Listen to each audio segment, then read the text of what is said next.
Asusun FSSP ya karɓi babban jami'in Majalisar Ɗinkin Duniya. Babbar shugabar kwamitin gudanarwa na asusun tallafawa tsaro da ci gaban ƙasa wato FSSP, Hajiya Raki Musa Hassan Jarmakwai, ta karɓi bakuncin mataimakin kuma sakatare na janar na Majalisar Ɗinkin Duniya, Murtasiyansu, wanda ke wata ziyarar aiki a jamhuriyar Nijar. Wannan ganawa ta mayar da hankali ne kan bayyana ayyukan da asusun FSSP ke gudanarwa da kuma tattauna hanyoyin haɗin gwiwa tsakanin asusun da Majalisar Ɗinkin Duniya domin tallafawa ci gaban ƙasar Nijar.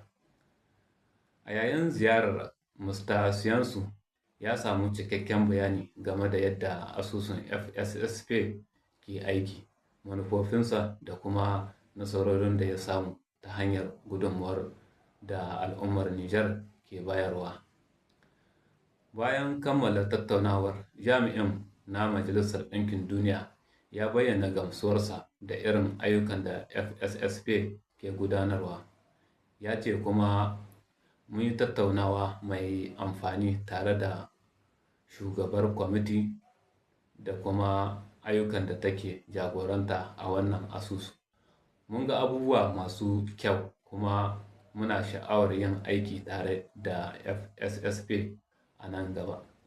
Ya ƙara da cewa sun koyi darussa masu muhimmanci daga yadda asusun ke gudanar da ayyukansa, kuma za su bincike hanyoyin da za su ba su damar yin haɗin gwiwa domin cimma manufofin su a nan gaba. A nan ta ɓangaren, Hajiya Raki Musa Hassan Jarmakwai ta nuna farin cikinta da wannan ziyara tare da jaddada muhimmancin haɗa kai tsakanin FSSP da hukumomin Majalisar Ɗinkin Duniya. Ta bayyana cewa burinmu shine mu haɗa ƙarfi da ƙarfe tare da Majalisar Ɗinkin Duniya domin samarwa matasa da mata aikin yi mai kyau, taimaka musu wajen samar da arziki da kuma ba su damar taka muhimmiyar rawa wajen gina tattalin arzikin ƙasarmu. Ta kuma bayyana cewa ci gaban Nijar ba zai samu yadda ake so ba sai an samar da damammakin aikin yi ga matasa da mata waɗanda suke da muhimmiyar rawa wajen bunƙasa tattalin arziki da zaman lahiyar al'umma.